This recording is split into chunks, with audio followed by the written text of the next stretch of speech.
आज की वीडियो है इन्वेस्टर्स के लिए, एंटरप्रेन्योर्स के लिए, और ये उन लोगों के लिए भी है जो वर्क परमिट्स बाय कर रहे हैं, जो बेसिकली 30, 50, 60 हज़ार डॉलर दे के लाइक कनाडा पहुंचना चाहते हैं। मैंने कल किसी ने सुना कि वो विजिट वीज़ा के लिए 20,000 डॉलर लेके आए। पहले तो यार प्लीज़ अपनी रिसर्च करें, राइट। ये इन एजेंटों के चक्रों में और फेक लाइक कंसल्टेंट्स के चक्रों में आप ना पड़े, अपनी रिसर्च करें properly, right. Okay, because it can save you a lot of money. पर पैसे के अलावा भी जो हेडेक और सारी जो ख्वारियाँ होती हैं, यहाँ पे आप पहुँच तो गए पर पता चला कि भाई आप सही प्रोग्राम के अंदर नहीं है, आप गलत कैटेगरी के अंदर आ गए हैं। तो डिलीजेंस लाइक अपनी ड्यू डिलीजेंस बड़ी लाइक तरीके से करें। अच्छा, तो आज की जो वीडियो है भाई वही उनके लिए है कि अगर आप बिजनेस ओनर हैं, एंटरप्रेन्योर हैं, इन्वेस्टर हैं, राइट, या आपके पास बेसिकली बोलने का मकसद ही आपके पास पैसे हैं, राइट। तो कनाडा आने का एक बहुत ज़बरदस्त तरीका है which is way better than buying LMIAs, मतलब कि वर्क परमिट या इकामे बाय करने से बेहतर ये बहुत बेहतर तरीका है, राइट। ओके, प्रॉपर राउट है कनाडा आने का। तो वो है क्या, राइट, चीनों के। और ये मोस्टली लोग आपको बताते नहीं, ये थोड़ा सा कॉम्प्लेक्स है पर ये आपको समझ में आ जाएगी कि मैं बोलना क्या चाह रहा हूँ। तो it's called OOP, okay, owner operators permit, OOP। Okay, OOP क्या होता है? लेट्स से आप अकेले या आप 2-3 लोग मिलके, राइट, कनाडा के अंदर एक बिजनेस बाय करते हैं। ओके, लेट्स से कि आपने एक रेस्टोरेंट यहाँ पे एक ढूंढा, रेस्टोरेंट ढूंढा आपने टोरंटो के अंदर, वो आपने टोरंटो के अंदर रेस्टोरेंट आपने बाय कर दिया। फिर आप क्या होता है कि जब आप बाय करते हैं उसी रेस्टोरेंट में आप ओनर ऑपरेटर, मतलब आप खुद के लिए ओनर ऑपरेट करने के लिए आप वर्क परमिट को इशू करते हैं, राइट। तो आप समझे, ये वो वर्क परमिट नहीं है कि जिसको आपको किसी थर्ड पर्सन से लेना पड़ रहा है। ये आपने खुद ही ने एक बिजनेस में इन्वेस्ट किया है, ये आपका बिजनेस है और आपने अपने आप को ही उस बिजनेस से एक वर्क परमिट इशू किया और फिर, राइट, उस वर्क परमिट के ऊपर आप कनाडा आ सकते हैं, राइट। मैं आपको एक और एग्जांपल दूं कि बेसिकली, राइट, हम एक केस के ऊपर काम कर रहे हैं अभी जिसमें बेसिकली 4 इन्वेस्टर्स हैं, ओके। और इन 4 इन्वेस्टर्स ने क्या किया है कि इन चारों ने बेसिकली, राइट, ये बेसिकली 4 रेस्टोरेंट्स बाय करे, ओके। और एक तरह से लेकिन उस रेस्टोरेंट, 4 रेस्टोरेंट जो बाय करे उन्होंने चारों ने मिलकर इन्वेस्ट किया है। और इस प्रोग्राम के अंदर चारों की फैमिली के लिए बेसिकली वर्क परमिट चारों को मिल रहा है, बेसिकली उसकी वजह से उनकी फैमिलीज आ रही है। तो एक तरह से आप इन्वेस्टमेंट व्हीकल यूज़ कर सकते हो, बिजनेस बिजनेस बाय करने का तरीका यूज़ कर सकते हो प्रॉपरली कनाडा में लेजिटिमेटली आने के लिए, राइट। ये आप किसी से वर्क परमिट बाय नहीं कर रहे, गधा मजदूरी किसी और के लिए आप, है ना, हो आप इंजीनियर, आप किसी के रेस्टोरेंट में जाके ना बर्तन साफ करे हो, राइट। तो ये मसला होता है वर्क परमिट बाय करने का, क्योंकि आपको क्वालिटी ऑफ जॉब अच्छी नहीं मिलती है, आपको जो लोग मिलते हैं आपको, क्योंकि लेकिन जब भी आप वर्क परमिट बाय करते हैं कोई गारंटी तो नहीं है ना आपको क्वालिटी ऑफ काम किस तरह का मिलेगा। रेस्टोरेंट का काम हो सकता है, क्लीनिंग का काम हो सकता है, प्लम्बिंग का काम हो सकता है, किसी भी किस्म का काम हो सकता है, राइट, के।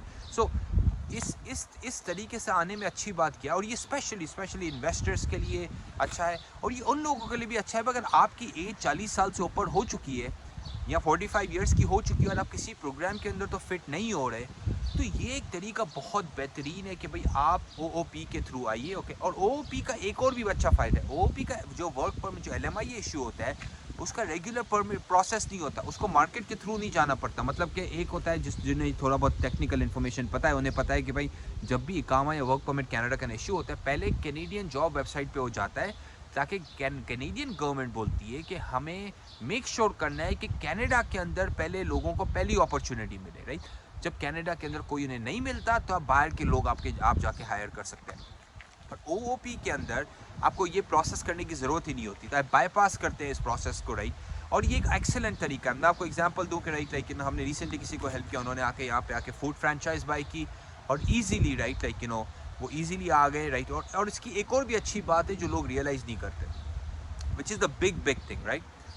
कनाडा में जब आप आते हैं तो लोगों को भाई जॉब मिलते मिलते टाइम लगता है, राइट। पर इस चीज़ के अंदर बहुत डिफरेंट है, क्योंकि आप पहले ही दिन जब लैंड हुए हैं, आपकी खुद ही की कंपनी ने, जो आपका बिजनेस है उसी ने आपको हायर किया हुआ है। तो मतलब कि एक तरह से आप अपने बिजनेस के आते ही आप बिजनेस में अपने आके ही काम करना शुरू कर देते हैं।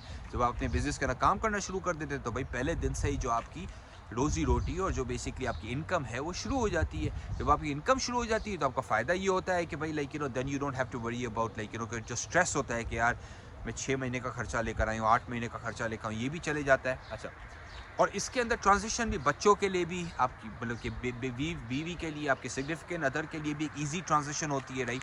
बच्चे यहाँ पे आके स्कूल में चले जाते हैं, हेल्थ केयर आपको मिल जाता है, राइट। तो एक बहुत ईजी ट्रांजिशन है। बस इसका मसला क्या है भाई, इसका मसला ये है कि पैसे चाहिए, ज़ाहिर सी बात है, पैसे के बगैर तो ये काम हो नहीं सकता। तो अगर आप 50-50, 60-60 हज़ार डॉलर के ये इकामे LMI बाय करें, तो भाई इससे बेहतर तो ये है कि आप जो है ना एक पूल बनाइए, 2-3 लोगों का पूल बनाइए, और पूल बना के आप इन्हें इन्वेस्ट कीजिए और यहाँ पे आके बिजनेस बाई कीजिए, और उस बिजनेस के थ्रू आप LMI निकलवाइए, और LMI के थ्रू आप बेसिकली कनाडा पहुंच जाइए प्रॉपर लिजिट तरीके से, राइट, लाइक यू नो। और जब अपने लिए काम करते हैं तो आपको पता है, ज़ाहिर सी बात है, राइट, यू नो, आप अपने बॉस हैं बेसिकली, वर्सेस आप किसी और के लिए काम करते हैं। क्योंकि हमें पता है कनाडा के अंदर बहुत सारे लोग मिसट्रीट करते हैं उन लोगों को जिन्हें पता होता है कि भाई कोई आपके पास काम कर रहा है वर्क परमिट या LMI पे, आपको पता है कि यू नो अगर आपने एक भी गलत कैरेक्टर सर्टिफिकेट या कोई भी चीज़ कर दी तो बेचारे का जो है ना PR का प्रोसेस लटक जाता है। तो बेचारे लोग बहुत डरते हैं एम्प्लॉयर्स से। जो बहुत सारे एम्प्लॉयज़ मिसट्रीट भी बहुत करते हैं, गलत टाइमिंग पे बुला लेते हैं, फ़ायदे उठाते हैं बहुत सारे, राइट, हीरो। स्पेशली फॉर लड़कियों के लिए भी ये बड़ा मसला होता है, राइट। एक तरह से कुछ लोग फ़ायदे उठाते हैं उनके। तो ये एक तरीका अच्छा होता है कि know what, as an investor, as a business buy करके आप आओ कनाडा, एक अच्छा बिज़नेस बाय करो, क्योंकि ये एक तरह से आपके लिए इन्वेस्टमेंट है। और आप पहले ही जब आप यहाँ पे आते हो तो पहले ही दिन से आपकी जो है ना इनकम जो है वो शुरू हो जाती है, और आपके बच्चे और आप और आपकी पूरी फैमिली जो है वो एक ईजीली इंटीग्रेट कर जाती है सिस्टम के अंदर, राइट। तो सेटलमेंट के लिए भी आपको लोग बहुत ईजी हो जाता है, राइट। अगर आपको हेल्प चाहिए इस प्रोग्राम के लिए तो आप हमें कांटेक्ट कर सकते हैं, लिंक पे जाइए प्रोफाइल पे, राइट, यू नो, लॉटिक के ऊपर। Will be happy to help you, right. हमारी टीम है, राइट, यू नो, लॉयर से लेके सेटलमेंट एक्सपर्ट से लेके जॉब एक्सपर्ट से लेके एडमिशन एक्सपर्ट्स तक, right, you no, visit visas तक। अगर आपको किसी भी तरीके की हेल्प चाहिए कनाडा आने के लिए, एंड ऑल्सो अगर आपको हेल्प चाहिए रिफ्यूजल्स एंड डिनायल्स के अराउंड भी, तो हम हेल्प करते हैं।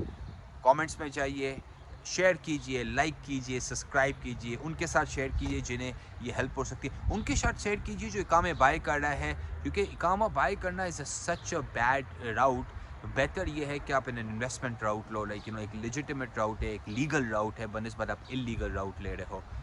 Thank you, take care, bye bye.